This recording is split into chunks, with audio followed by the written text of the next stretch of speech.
Hello, everyone, and welcome to Quick Zenify.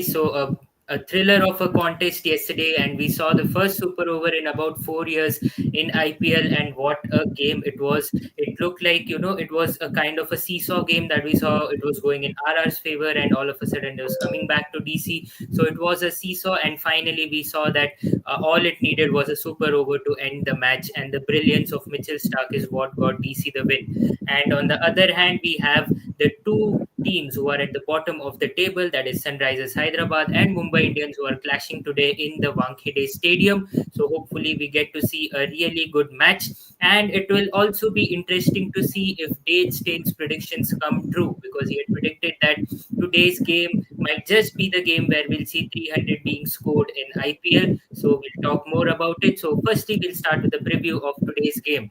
We have Pratik Bhai, the super MI fan, to give us the preview of Mumbai Indians for today. Yes, Pratik Bhai, please go ahead. Actually, it's really exciting match. Everyone is hyping about it. The best batting side versus the best bowling side, and both the teams are equal, as I say, but little bit struggling in their bowling. Sunrisers Hyderabad and on the other side, Mumbai Indians with their batting, not to being so consistent. Uh, with the previous match that SRH played, they have chased down 245 with the blistering knock of Abhishek Sharma. That very well played century from him. So he's back in form. Travis said you can never write off him out of any game. Klassen is also firing some crucial runs at the end, not to being so consistent, but he has contributing his part. The concerns are about Nitish Kumar Reddy, not consistent. Aniket Verma has been fired one or two innings, but after that he has been missing that intent. And with bowling, I would say SRH having a worst power play economy of the whole IPL 2025. The Pacers are giving so many runs. Likes of Mohammad Shami hasn't been able to pick wickets in the start of the innings. He has taken one wicket in many matches, but failed to contribute more with the ball. In last match, he has given 75 runs in those 4 over spell and become the highest, most expensive spell by an Indian. So it is a concern for both the team. For Mumbai Indians, I would say comeback of Jasprit Bumrah has been really well. They have won the match against Delhi Capitals with those crucial runouts and very well fielding. I would say give the I would give them so much appreciation for their fielding, the three consecutive runouts and many runout chances they missed already because they were creating those chances with their quick fieldings. And also the spin mistro, the comeback of Karan Sharma has been a really good option for MI. For batting, I would say Rohit Sharma may fire because he has good stats against Sunrisers Hyderabad, but as a weakness against Mohammad Shami, as he has been dismissed him twice. Uh, Shami has also a good record against Hardik Pandya. He has been dismissed twice, and but Hardik Pandya also has the strike rate of 180. So it will be a neck-to-neck competition for both the teams, and really excited to see the thriller game, the run fest or the low scoring. I am ready to all of it just to be at a thriller from Emma and SRH. Yes, thank you, Pratik Bhai. And then we saw he gave us an overall preview of today's match. So I'll come to Anand Bhai now, asking that SRH are coming off an amazing win against Punjab Kings, who are in the top of the table, who are in the top of the table. So do you think that such a win and such a chase of about 240 will boost their morale, and and has it just set the base for SRH to go top of the table? Yeah, very true. Such a dominating win it was against Punjab Kings that will definitely boost their morale. And the deadly duo at the top is back to their best. And then there's Ishan Kishan, who knows the Mumbai ground as well as the team very well. So we can expect the beginnings from him. So I'm expecting the top three to just go blazing. Against Bumrah, it would be a good matchup with Travis Head being there, and then we can see a good matchup. If the top three, one of them just fires, then Mumbai would be under pressure.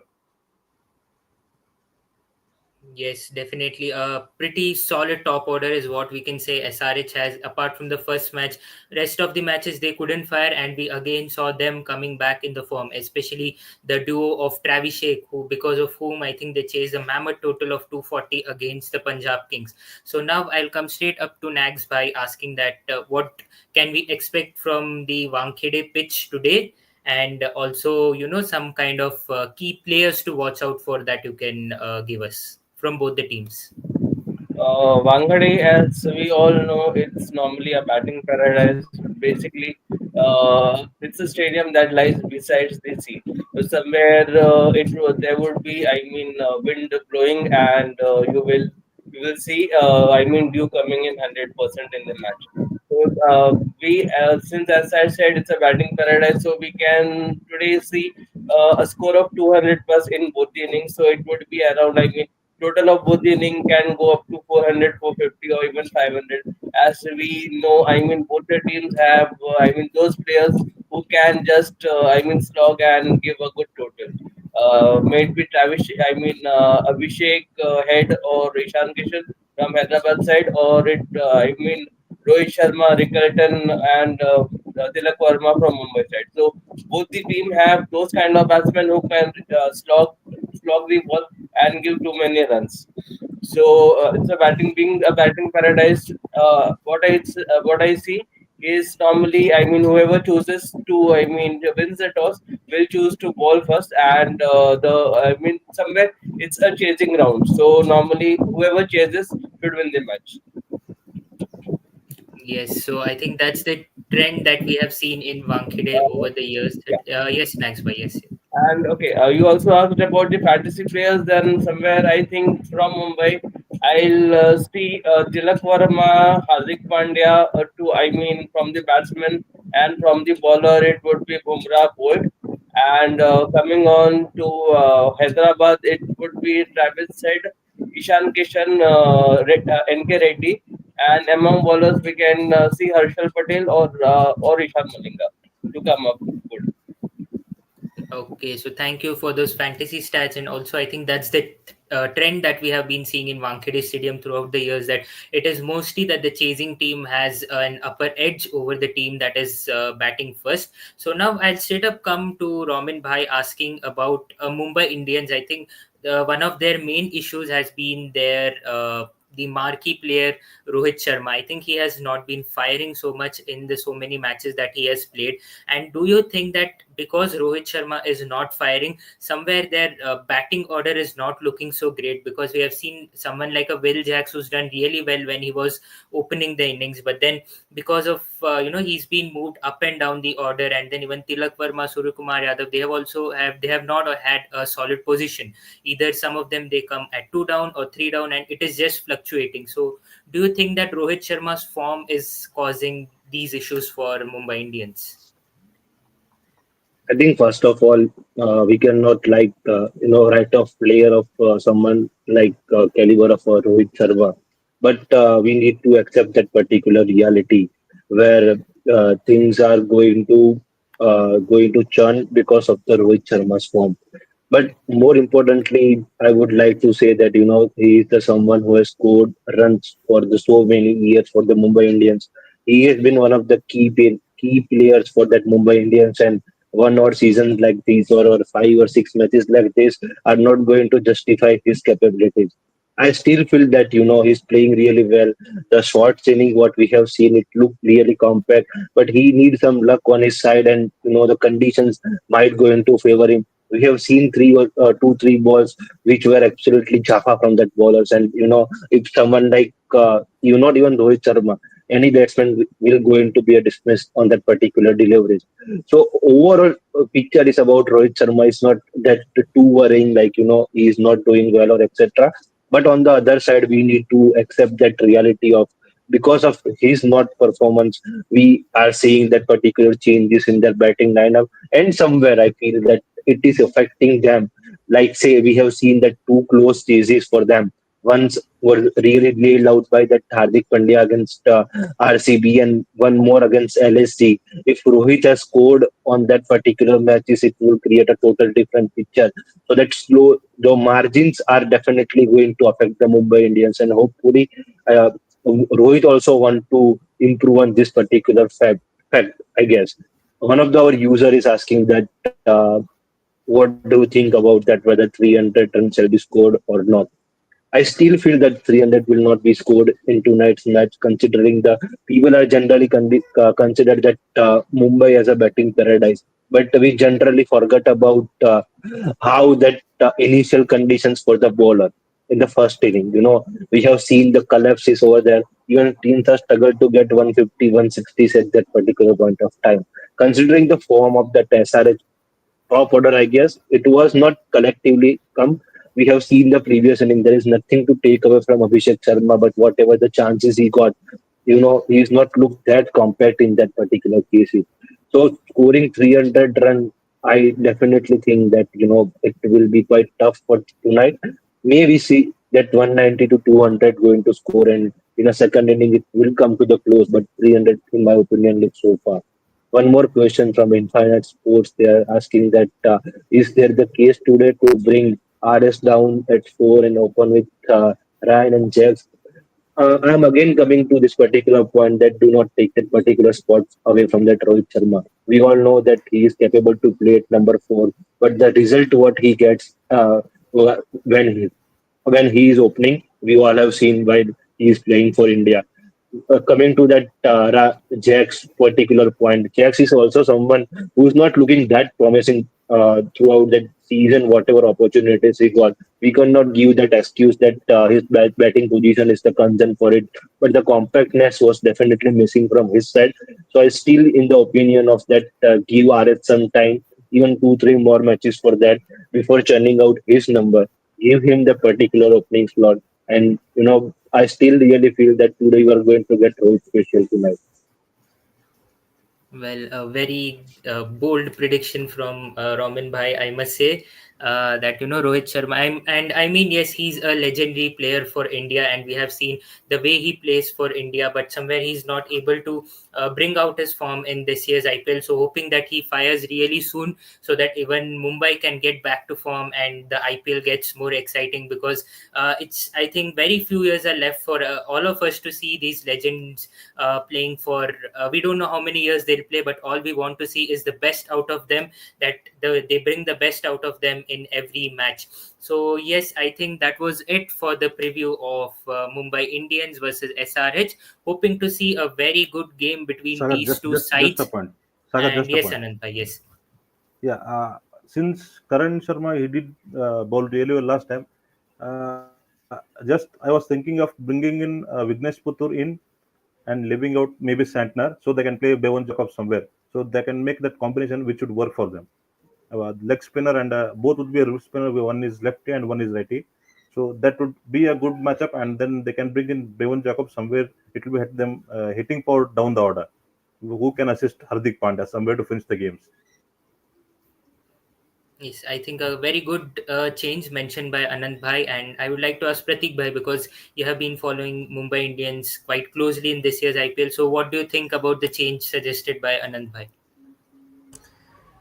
It was a good suggestion, but I would think that MI won't change the winning combination that they went in the last match. They will go with Santner as he has been performing from match one. Not through wickets. You must be seeing that the stats don't show how good he is bowling. He has his lengths with tight lengths and not giving so much runs, taking crucial wickets. Last match, he took the wicket of Karun Nair on exceptionally well ball that only that ball could have got the wicket of Karun Nair that day, because Karun was exceptionally well, and the contribution from Satner can also be with the bat, as we know that he can bat also, and really good fielder. So last run out was with him. So I am not thinking that MI will change the combination. They will go with the Santner.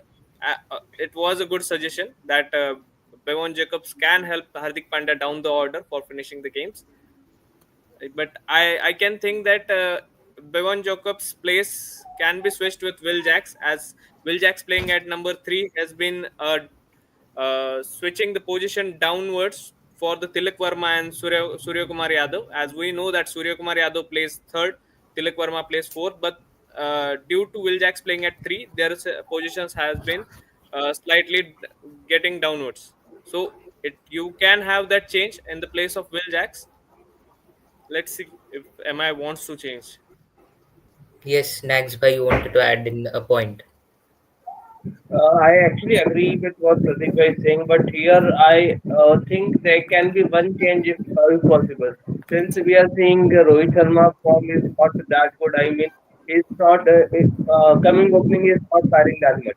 So why don't we normally? I mean, Jack and Rickarton to open and Rohit Sharma to come at number three, followed by Tilak Verma, Surya Kumar Yadav.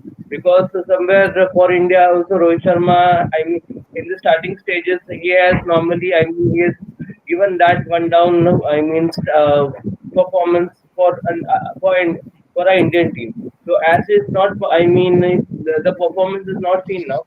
Why not Mumbai Indians try Rohit Sharma at number three? I mean, one down and followed by the rest. This can be, I mean, they can try this. Oh, yes, I think a lot of combinations and suggestions for Mumbai Indians. So I think, yes, again, coming to Nags Bhai's point that, playing Rohit Sharma at number three, I think somewhere that point was very well answered by Ramin Bhai as well. That, Rohit Sharma's position, let's say we can keep it fixed as well. But I think even the suggestion given by Nags Bhai looks really good that, we can just try something because Mumbai's campaign has not been so consistent enough. So let's try something and let's see if something could work out. So overall, I think a pretty good preview that we had for today's match between Mumbai and Sunrisers Hyderabad. So again, as I mentioned, that we hope to see a pretty good contest, and hopefully we get to see something for the bowlers and not just 300 being breached or something. Let's hope that there is something for the bowlers as well in today's match. So now we'll straight up come to the review of yesterday's match, and I mean it was just drama all over. We saw super over. We saw that brilliant over being balled by Mitchell Starc, a debate about the no ball, and I mean there was literally everything in yesterday's match that one could ask for. There were misfields as well, and I think there was one key moment that I don't know if our viewers watched or not, but I think those small moments are something that decides the game. It was the last ball of Delhi's innings, and then Tikshana dropped the catch, and Delhi took a run. So somewhere that one run might have costed Rajasthan the game, and who knows, probably Rajasthan would have finished the game, but somewhere that one drop catch costed them the game, and that is why we at Craig Zenify always mention, not just us, everyone around the world mentions one thing, that catches win you matches. And yesterday we saw a very good example that why catches win you matches. So I'll straight up come to Nagsby, who's been a very good and a loyal fan for Rajasthan Royals. And we saw some clueless decisions being made by the management in yesterday's match, even during the super over. So just talk us through that. What exactly went wrong for Rajasthan yesterday? As as I told in yesterday's podcast as well, I mean, if Rajasthan chooses to bowl, normally we might see them chasing. And if we had seen, it was very much possible. I mean, the match was there till the last ball. It was just I can say, I mean, second last ball. If normally I mean, Jurel could have run the second. I mean, the second run, then the match could have easily won by Rajasthan, but somewhere I don't know what was in his mind. Then there was the last ball, run out, and the super over. So I mean, it as I said, the match would also be a trigger. We actually saw a trigger and the first super over of 2025. So it was exciting, but somewhere the things didn't work properly with Rian Parag coming at number three, not performing that much. Again, coming in super over and not performing. So somewhere, I mean, the management needs to think on the players, on their playing 11, and bring out something good from them. Yes, Nagsby, we also have a question about Jurel. from one of our viewers that he denied taking two doubles when actually RR could have taken that. So can you answer that as well? That did that was the game for RR? Yeah, actually, that was the point. I mean, I was also, I mean, trying to buy. I mean, why? Okay, Jurel was, I mean, batting good. He was a bit on a good strike rate. But somewhere when you have admire on the next end, and your partner needs to, and when you are at the closing stage of the match, where I mean, every single run matters, and you could have got the second run, then why didn't he go for it? So if he, that's what if there was a second run, then RR would have easily won the match. But I don't know what came in his mind, and we went for a super over. Yes, again mentioning that it is these small moments that win games, or that actually decide that which team wins the game and which team loses the game. So I'll now come to Anand Bhai, that we saw Delhi Capitals lose a crucial match against Mumbai Indians. They fumbled towards the end with those three runouts.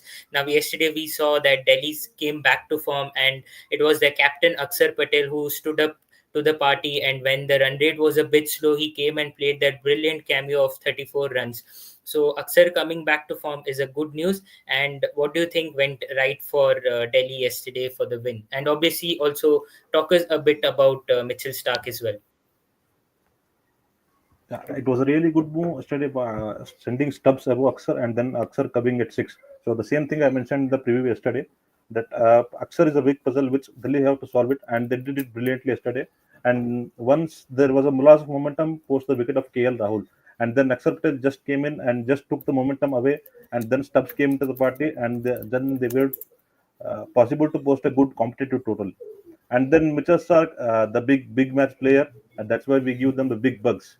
So he just showed his class, and those 3 overs in the end, two in the first, two in the match, and one in the super over. He just took the game away from RR. He just did not let them score anything. He was spot on with his line and length. He just did not allow RR batsmen to score anything more than the required rate. Yes, I think that is the class of Mitchell Stark, because we always mention that form is temporary but class is permanent. That is what we saw from Mitchell Stark, and I think definitely the one rule that that came back to the IPL was the use of saliva, and somewhere that helped Mitchell Stark to get that reverse swing, and that is where he was able to nail his Yorkers as well, and that pretty much gave an advantage to Delhi's bowlers. And that is where I think our game is very well balanced, that there should be a good contest between both bat and ball. It's not always that go 250, 260 and there is nothing for the bowler. So somewhere these kind of equal contest is what makes our game so beautiful. Now I'll come straight to Roman Bhai, that asking about the no ball incident, if you could provide a bit of clarity to our viewers as well. First of all, that I would like to one question from that Tanir Sharma, one of our viewers, who is Yes, yes. just asking about that preference of Sandeep over Jofra in the death. I think I still feel that Rajasthan has clear to the Sandeep Sharma that he is their go-to the bowler in the death overs. We have seen some past seasons, and Sandeep have done a decent job for them. In a recent time in a T20 game, defending 12 runs definitely someone is definitely a tough task. I say that Delhi got bit luckier. After considering that no ball and white ball, still they got 12 to chase. So this is the game of small margins, and I still feel that Rajasthan Royal have put lots of effort and a clarity of the rule given to the Chandeep that you have to bowl and take care of the dead. But I do agree on that one point. If things are not working on that particular day, you may give a chance to someone like Jofra. Jofra is someone we have seen who is coming really good in this after the first 1 2 games. He has find his mojo back, his rhythm back, and is doing exceptionally, bowling exceptionally. So he may be the game changer for them at some or other time. And I feel that Rajasthan is going to work on this particular aspect on upcoming games, I guess. But there is nothing to take away from Sandeep, who has done the brilliant job for them throughout the 2 3 seasons, I guess. Now coming back to that particular incidents of the no ball. So the law is suggesting that a bowler's back foot must land within and not touching the return crease. That particular white line is known as the return crease. And when the bowler is bowling, he cannot, his back foot is not going to touch at any cost. Even if it is in airborne, not touching is okay. Even after landing, it is touching the return crease, still it's a fair delivery. But in a Mitchell Stark case, it was clearly landed on that return crease and hence it was declared as the no ball. So again, this is the something while bowler is bowling, especially left-hander bowlers who are bowling left arm over the wicket or left arm around the wicket, try to create in that particular angle. And in that process, sometimes unknowingly they are committing this kind of a mistakes. And nowadays, we all know that we have auto novel technology. If that was a manual procedure, you might get some benefit of doubt over there. But in a nowadays, it's really tough for bowler to committing this kind of error and go out with surviving. It's tough to go. So eventually, DC is lucky that they are ending up on the winning side, and that novel costed them a nothing. Yes, thank you, Roman Bhai, for such a good explanation. And I'm pretty sure that it is also clear to our viewers that why it was given no ball. And I think there is much more clarity that it should have been given a no ball, and it was rightly called by the umpires as well. So coming to another segment which we have started from yesterday's video is that we talk about one particular player who has had a certain kind of a redemption or anything of that sort. And I think in yesterday's match, it was obviously Mitchell Starc, because Mitchell Starc, we have seen that in the previous matches, he was going for plenty of runs. And even in yesterday's match, during the power play, he went to plenty of runs. But again, he showed his experience when it mattered the most. And I think that is what makes players so big. So I'll come to Nags by, and I'll actually come to all the panelists one by one to just talk about the class of Mitchell Starc. So we'll just start off with Nags by that. What makes him such a great bowler? Uh, he is, I mean, a kind of bowler who, I mean, everyone needs to look for because his line and length, if normally it is proper, then I mean, whoever you take, every batsman will struggle. So somewhere, I mean, he showed that class yesterday, and the team was knowing that Mitchell Stark is one of an important, player who can just upturn the game for them. The deliveries were all spot on from him, and we came to see the result for that. He made the last over, or a super over. It was him all around. Yes, so we saw the class of Mitchell Starc yesterday, and now coming to Anand Bhai, that again we saw what Mitchell Starc went for about 24 crores in last year's auction, and then we saw that throughout the season he wasn't that consistent. But again, when it mattered the most for KKR during qualifier one and even in the finals, he bagged the man of the match, picking up crucial wickets, and we have always seen Mitchell Starc delivering such performances on the big stage. So what brings in that quality in Mitchell Starc, if you could just tell us about it. Yeah, the quality, he's just so lethal. As they say, Kamat Davar, Kamat the man. So once the back is face is back to wall, and then when the pressure is very high, the man stands up. He's just so lethal with his lines, length, space, and accuracy. He just hits your legs. So he doesn't allow any batsman anywhere to get under the ball. He just keep on uh, peppering them on the legs, on basically on the feet with the pace that we have. So he just don't allow anyone. And when the pressure is high, come the knockout matches, he is just so lethal. You cannot count him any point of time when it's a pressure situation. He is just unbelievable. Yes, so again, now I'll come to Ramin Bhai to again tell us more about Mitchell Starc, because I think Starc, we have seen him throughout the years being so lethal. And I think in present age, if there is any bowler who does all the jobs, let's say bowling in the power play, in the middle overs, and in the death, it is our Indian Jasprit Bumrah. And apart from that, if there is any other bowlers whom at least I have seen doing such things, it is Mitchell Starc. So do you think that there could be any other bowler who could join them in this league in today's bowling age?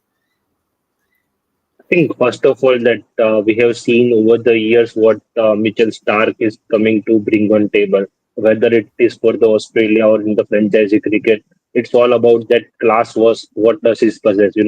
Player like him, they are not going to measure by that particular price tag.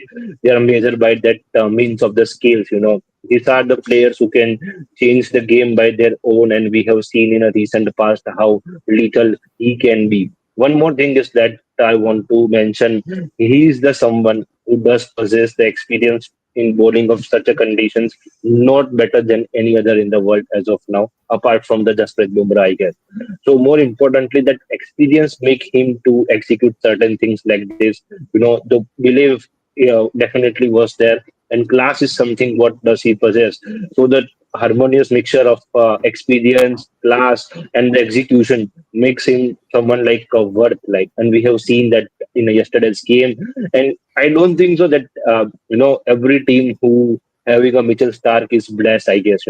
Even though he's going to considering 30-40 runs in a 2-3 games, he can at least win you the important games, I guess. If he's going to feature in a 14 games throughout the course of the season, at least 4 or 5 going to win by him single-handedly. And this is the value what he does possess. Apart from, we have discussed like the bowler who can bowl really well at that. I don't see anyone in the world who can come to that particular class. But I would recommend one name that Matisa Patirana can do these kind of a things equivalent to in the near future. I guess he does possess the ability to come at least nearer to these guys, especially at the death. Considering the death bowling, I guess. Okay, so we had a future prospect as well in the form of Matisha Patirana, and obviously a very good comment that we have from Goku Gaming, that it is the ego that if you get into the nerves of a fast bowler, he's obviously going to hit you at the place where it matters, where it hits you the most, and we saw it in yesterday's game with those perfect Yorkers being nailed by Mitchell Stark, be it in the last over of the innings and even during the super over as well. And again, a big salute to Mitchell Stark for what he's been doing throughout the years for Australia. And even when he comes to IPL, we always see that his class is on display. And as told by Dale Steyn again yesterday, that is why you pay big bucks to such bowlers. And we again saw the display of that. So I think there was one particular segment which we missed during our preview session. That was the Sir, just predictions one for the point. match. Yes, Anand Bhai, yes. Just, Before we go to the just prediction, yes. seeing the comment, Goku Game, whoever he is, I feel it's words. He himself might be the bowler. It's the words of a bowler. Yes, so Goku Gaming, I hope that being a bowler, that's what you have seen. So thank you for the comment again, Goku Gaming, and thank you for being that consistent viewer of our channel. So keep supporting us. And we Thanks, also man. have another comment from him again, that it would be good to see a football score in today's match. Obviously, yes, I think for that it is important that Trent Bolt, the man who does it always, he comes back to form. And from the other side, I think Mohammad Shami holds the key for that kind of a football score to come in. So hopefully we get to see a really good contest between the two teams, and a very good game again yesterday, another thriller contest in the IPL. So yeah, as I told that we missed out the prediction part in our preview session, so we just come to the predictions about today's game. So next, by Mumbai or SRH? Uh, I think again the t-shirt color can easily, I mean, specify whom I'm supporting. Then It's Arish today. Being in okay, Mumbai, I Roman Bhai. see SRH today. Okay, so Roman Bhai, Mumbai or Hey, SRH? today I feel that it will be the Rohit Sharma special, and Mumbai is going to win. Okay, 1-1. So Anand Bhai, whom are you supporting today, and who do you think will win? I'm going with EMI and about to start with the football score. Okay, so 2-1. So coming to my predictions, I am going with Sunrisers Hyderabad, because given their recent batting form, it has been really great. And even if you look at Abhishek Sharma's previous score while he was playing at Wankhede, it came against England. It was about, he scored 130 odd runs, and it was a blistering knock. So I think again today will be a batting paradise for both the teams, but it will be the bowling which will decide that whichever side bowls really well, I think that team will win. But again, I am supporting supporting SRH. So with that, I think we have a 2-2 balance in the panel today as well. So with that, I would like to thank all our panel members uh, for joining today's session for the both preview and review sessions. And obviously, we had Pratik Bhai who had joined in for the preview, and with his t-shirt color, we obviously know that he was supporting Mumbai Indians.